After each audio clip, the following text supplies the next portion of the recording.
મિન્ટુ ચકલીની ખેતી। એક જંગલ હતું। એ જંગલના કિનારે મિન્ટુ ચકલી તેમના બચ્ચા સાથે રહેતી હતી। પોતાનું ઘર ચલાવવા માટે મિન્ટુ ચકલી પોતાના ખેતરમાં અલગ અલગ શાકભાજી ઉગાડતી હતી। પછી એ શાકભાજી વેચીને પોતાનું ઘર ચલાવતી હતી। એની દુનિયા નાની પણ મહેનતવાળી અને ખૂબ જ પ્યારી હતી। એની નજીકમાં જ એક ચતુર કાગડો રહેતો હતો। એ હંમેશા સરળ રસ્તો અપનાવતો અને બીજાની મહેનત જોઈને તેમની ઈર્ષ્યા કરતો હતો।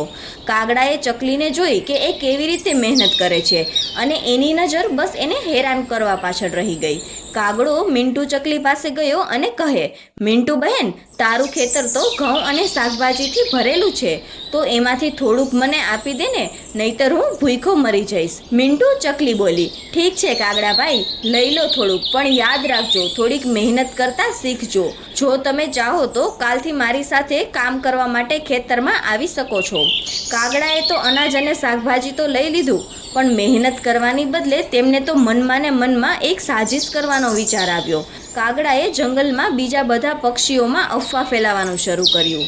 કાગડો બધા પક્ષીઓને કહે કે આ મિન્ટુ ચકલી પોતાના ખેતરમાં દાણા સંતાડે છે અને શાકભાજી પણ પોતાના સાટું રાખી દે છે, અને આપણે બધા ભૂખા રહી જશું અને તે એકલા ખાઈ જશે। ધીમે ધીમે જંગલના બધા પક્ષીઓએ મિન્ટુ ચકલીથી દૂર રહેવાનું શરૂ કર્યું। મિન્ટુ ચકલી અને તેમના બચ્ચા એકલા થઈ ગયા। કેટલાક દિવસો વીતી ગયા પછી એક દિવસ જંગલમાં ભયાનક તુફાન સાથે વરસાદ આવ્યો અને જોર જોરથી પવન પણ ફૂંકાતો હતો અને વીજળી થતી હતી। એવામાં આપણા કાગડાભાઈનો માળો તો તુફાન સાથે હવામાં ઉડી ગયો અને કાગડાભાઈ તો બેઘર થઈ ગયા અને કાગડો પણ જોરથી ફૂંકાતી હવા સાથે આમ તેમ ઉડવા લાગ્યો। કાગડો બોલ્યો, અરે નહીં, મારો માળો ઉડી ગયો, હવે હું ક્યાં જાઉં, કોણ મારી મદદ કરશે? કાગડાભાઈ તો ખૂબ જ ડરી ગયા અને તે મિન્ટુ ચકલીના ઘર પાસે આવ્યો। કાગડો કહે, ચકલી બહેન, મને અંદર આવવા દો, મને બચાવી દો, હું મોટી ભૂલ કરી બેઠો છું। મિન્ટુ ચકલી કહે, આવી જાઓ કાગડાભાઈ, આ મહેનતથી બનાવેલું ઘર મારા માટે નહીં પણ આપણા બધા માટે સુરક્ષિત છે, પણ યાદ રાખજો, બીજાનો હક છીનવી લેવાથી કોઈ આગળ નથી વધતું। કાગડાભાઈ અંદર આવી ગયા। પહેલી વાર એને અહેસાસ થયો કે મહેનત અને સચ્ચાઈ જ સાચી તાકાત છે।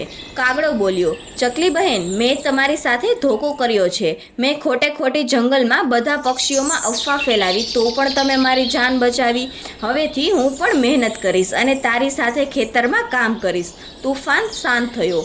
જંગલના બધા પક્ષીઓએ મિન્ટુ ચકલીનું સન્માન કર્યું। બધાને ખબર પડી ગઈ કે મહેનત અને ઈમાનદારી જ સાચી તાકાત છે।